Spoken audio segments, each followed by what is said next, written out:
अब मैं इनकी प्लेटिंग कर दूंगी। मैं इनको टमाटर की सॉस के साथ सर्व कर रही हूँ। आप अपनी मनपसंद चटनी सॉस के साथ इसका मज़ा ले सकते हैं। ये हेल्दी होने के साथ साथ टेस्टी भी है। नमस्ते, मैं सुमन लता दीक्षित। आज मैं अपनी किचन में बची हुई दाल, बेसन और सब्जियों के साथ चिल्ला की रेसिपी शेयर करूंगी। चलिए देखते हैं इसको कैसे बनाना है।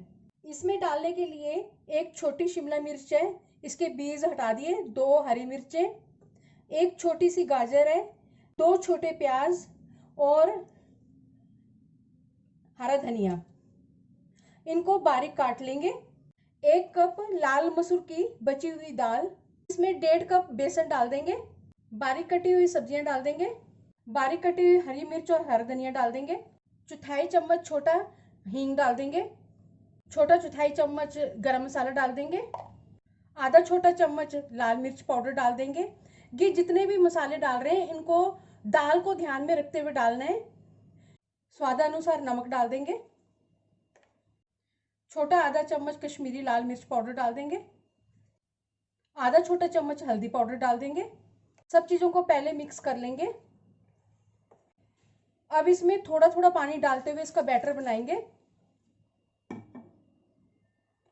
एक साथ इसके अंदर पानी नहीं डालना है, लम्स नहीं होने चाहिए। बैटर बनकर तैयार है। इस तरह से बैटर बन के तैयार हुआ है। गैस के ऊपर पैन रखा हुआ है। अब इसको ग्रीस कर लेंगे। घी, ऑयल जो भी आप खाते हो उससे ग्रीस करेंगे इसको। पैन गरम हो चुका है, इसमें अब बैटर भी डाल दिया।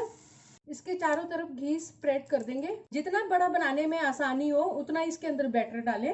नीचे से सिक चुका है, इसको पलट देंगे। ये निचली तरफ से भी सिक चुका है। अब इसको प्लेट में निकाल लेंगे। इसी तरह से सारे बना लेंगे। इसको पोंचेंगे, बैटर डालेंगे। नीचे से सिक चुका है, इसको पलट देंगे। मेरे चैनल पर पहली बार है तो इसे सब्सक्राइब कर देना, बेल को प्रेस कर देना, जिससे आपको मेरे आने वाले वीडियो की नोटिफिकेशन मिलेगी। और अगर आपको मेरी रेसिपी अच्छी लगती है तो इसे लाइक कर देना और ज़्यादा से ज़्यादा इसको शेयर कर देना। और कमेंट सेक्शन में ज़रूर बताना ये रेसिपी आपको कैसी लगी। ये पक चुका है, इसको भी प्लेट में निकालेंगे।